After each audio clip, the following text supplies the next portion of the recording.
বৌমা, তোমার মা কোথায় বলো তো? মা তো ঠাকুর ঘরে বাবা। এখন পুজো সেরে বেরোতে তো ঘন্টাখানেক লাগবেই। ও, এক কাজ করো তো, আমাকে এই সুযোগে দুধ চিনি দিয়ে কড়া করে এক কাপ চা করে দাও। ওই সাথে বাজারের ব্যাগটাও দিও। সকাল সকাল গেলে বেশ টাটকা তরিতরকারি পাওয়া যায় কি না?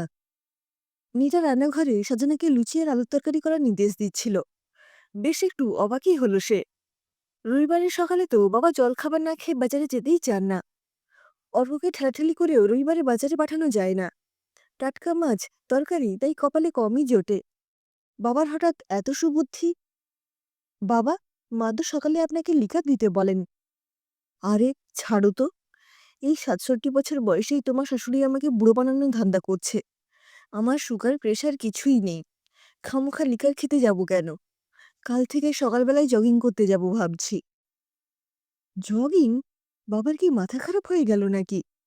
গত সপ্তাহেই তো বলেছিলেন হাঁটুতে যন্ত্রণা হচ্ছে, অর্থোপেডিক দেখাতে হবে। নীরার হাত থেকে ব্যাগটা প্রায় ছিনিয়ে নিয়ে সিঁড়ি দিয়ে ঊর্ধ্বশ্বাসে নিচে নেমে যান সৌমেনবাবু। হতভম্ব হয়ে দাঁড়িয়ে থাকে নীরা। পুরো ব্যাপারটা তার কাছে ধাঁধার মতো মনে হয়। মিনিট ১৫ বাদে হাঁপাতে হাঁপাতে বাসন্তী এসে হাজির।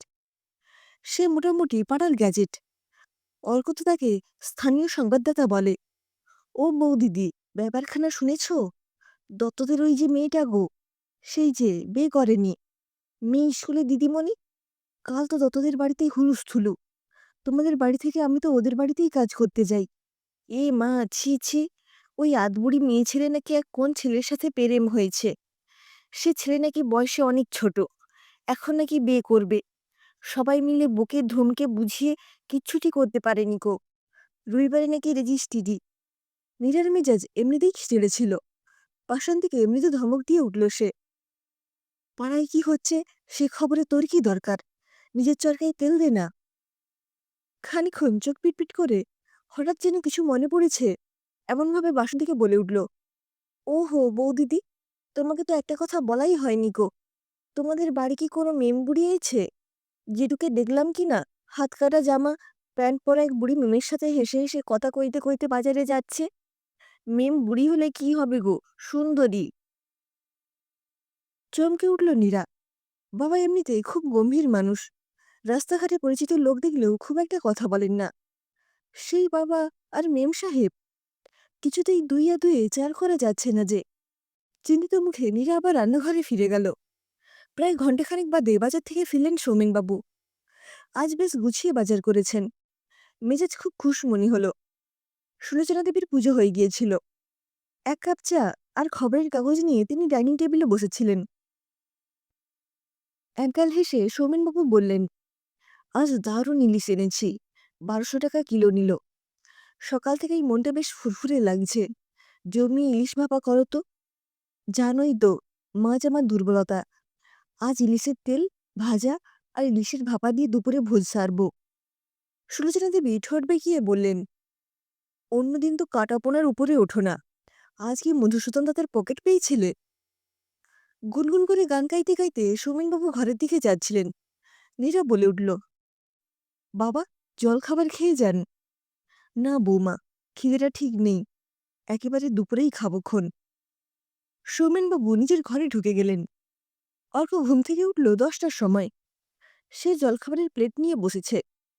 এমন সময় বিল্টু এসে হাজির। এই পাড়াতেই থাকে, অর্কের ছেলেবেলার বন্ধু। বৌদি, এক কাপ চা খাও তো।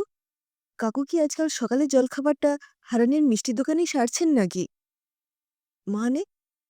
অর্ক অবাক হয়ে বন্ধুর মুখের দিকে তাকালো। না, মানে কাকু একলা নন, সাথে একজন রীতিমতো আধুনিকা বয়স্কা সুন্দরী মহিলা ছিলেন। গুজরাটি মনে হয়। দুজনের তো খুব বন্ধুত্ব মনে হলো। কাকুকে দেখে মনে হচ্ছিল এক ঝটকায় ২০ বছর বয়স কমে গেছে। চেনো নাকি মহিলাকে? দুজনে হেসে হেসে কচুরি আলুরদম খাচ্ছিলেন। ভদ্রমহিলা তো নিজের প্লেট থেকে একটা রাজভোগ কাকুর প্লেটে তুলে দিলেন। চুপ চুপ, মা শুনতে পাবেন। নীরা শশব্যস্ত হয়ে বলে ওঠে। অর্ক ধন্দে পড়ে যায়। বাবা শেষটায় এই বয়সে! মার কানে ওঠার আগেই ঘটনার রহস্যভেদ করতেই হচ্ছে। পরদিন ভোর ৫টায় শ্বশুরের ঘরে উকি দিয়ে নীরা দেখল লাল টুকটুকে T shirt, track pant, jogging shoe পরে সৌমেনবাবু গায়ে পারফিউম ছড়াচ্ছেন। নীরাকে দেখে একগাল হেসে বললেন, একটু এক্সারসাইজ করেই আসি, বুঝলে? হাঁটুর যন্ত্রণাটা আর তেমন টের পাচ্ছি না। একটুও না থেমে ঊর্ধ্বশ্বাসে নিজের ঘরে গিয়ে অর্ককে ঠেলতে থাকে নীরা। অর্ক বেচারি অঘরে ঘুমোচ্ছিল। ধড়ফড় করে উঠে বসল। কি কি হলো আবার? বাবা জগিং করতে যাচ্ছেন। অর্ক, ফলো করো এক্ষুনি। বাবা, জগিং? বোকার মতো হাঁ করে তাকিয়ে থাকে অর্ক। আরে বাবা, দেরি করো না। এই বয়সে অনেকেরই পদস্খলন হয়। তাহলে আর সমাজে মুখ দেখানোর জো থাকবে না। মায়ের কথাটা ভাবো একবার। অর্ক এবার তড়াক করে বিছানা ছেড়ে উঠে যেমন ছিল তেমনভাবেই বেরিয়ে যায়। ঊর্ধ্বশ্বাসে দৌড়াতে থাকে পার্কের দিকে। যা ভেবেছে তাই। বাবা ছুটছেন নব্য যুবকের মতো। পাশে এক সমবয়সী মহিলা। গেঞ্জি, হাফ প্যান্ট, জগিং শু। দুজনেই ছুটতে ছুটতে গল্পে মগ্ন। বাবা মাঝে মাঝেই মুগ্ধ চোখে মহিলার দিকে তাকাচ্ছেন। নিজেকে আর সামনে রাখতে পারি না অর্ক। সটান গিয়ে বাবার সামনে দাঁড়ায়। ক্রোধে তার মুখের চেহারা বদলে গেছে। তোমার না হাঁটুতে ব্যথা বাবা? ডক্টর দত্তের কাছে এই সপ্তাহে দেখাতে নিয়ে যাব। আর তুমি মাকে পর্যন্ত না জানিয়ে কাক ফুরে এখানে জগিং করতে এসেছো? এর আগে তো তোমাকে জগিং করতে দেখিনি কখনো। হঠাৎ এই বয়সে এত উৎসাহ? সৌমেনবাবুর মুখটা ভয়ে এতটুকু হয়ে গেল। তার গিন্নি তো শুধু গিন্নি নন, সাক্ষাৎ দ্বারকা একেবারে। এবার বোধহয় ধর থেকে মুন্ডু নামাবে। এতদিন বাদে সুজানার সাথে দেখা। কলেজের দিনগুলো যেন ছবির মতো চোখের সামনে ঘোরাঘুরি করছে। ভেবেছিলেন শেষ বয়সটুকু নিষ্পাপ রঙিন আনন্দে কাটাবেন, কিন্তু পেছনে টিকটিকি লাগালো কে? What happened Somu darling? নেকা নেকা গলায় প্রশ্ন করে উঠলেন মহিলা। আবার সমু ডার্লিং? গা জ্বলে যায়। That's none of your business. বাবার হাত ধরে টানতে টানতে নিয়ে যেতে যেতে অর্ক উত্তর দেয়। হতভম্ব হয়ে দাঁড়িয়ে থাকেন ভদ্রমহিলা। একেবারে সুলোচনা দেবীর সামনে বাবাকে দাঁড় করিয়ে হাঁপাতে থাকে অর্ক। নাও মা, তোমার ঘর সামলাও। তোমাকে অনেকবার বলেছি, বাবার ওপরে অত খিটখিট করো না। এবার শেষ বয়সে বুড়ো আঙুল চষার জন্য তৈরি হও। অর্ক আর নীরাকে বারবার জেরা করে আসল ঘটনার আভাস পেয়ে হু হু করে হেসে ওঠেন সুলোচনা দেবী। আরে, ও তো সুজনা, সুজনা মেহতা, তোর বাবার কলেজ জীবনের স্টাডি গার্লফ্রেন্ড। একসময় ওর জন্য নিজের জীবন দিতেও রাজি ছিল তোর বাবা। সে আবার এতদিন বাদে এসে জুটেছে নাকি? কি গো, আবার বাথরুমে বসে থাকার ইচ্ছে হয়েছে নাকি বুড়ো বয়সে? যাও না, আমি দুদিন একটু দম নিয়ে বাঁচি। ব্যাপারটা কি মা? তুমি এত সিরিয়াস ব্যাপারকে পাত্তাই দিলে না। তাহলে শোন, তোর বাবার ওকে খুব পছন্দ ছিল, কিন্তু তোর বাবা তো মেছো ভূত। ও জানতো না গুজরাটি মাছ মাংস চলে না। তো সুজানা একদিন তোর বাবাকে ওদের বাড়িতে খেতে নেমন্তন্ন করেছিল। কবজি ডুবিয়ে পোলাও মাংস খাবে আশা নিয়ে বাবা তো ওদের বাড়িতে গিয়ে হাজির।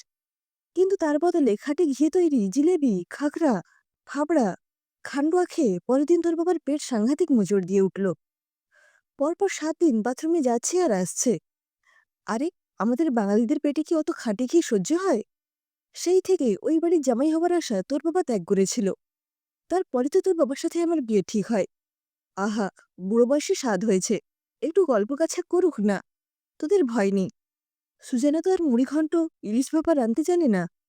একটা কথা জেনে রাখিস, পুরুষ মানুষের অর্ধেক মন থাকে পেটে।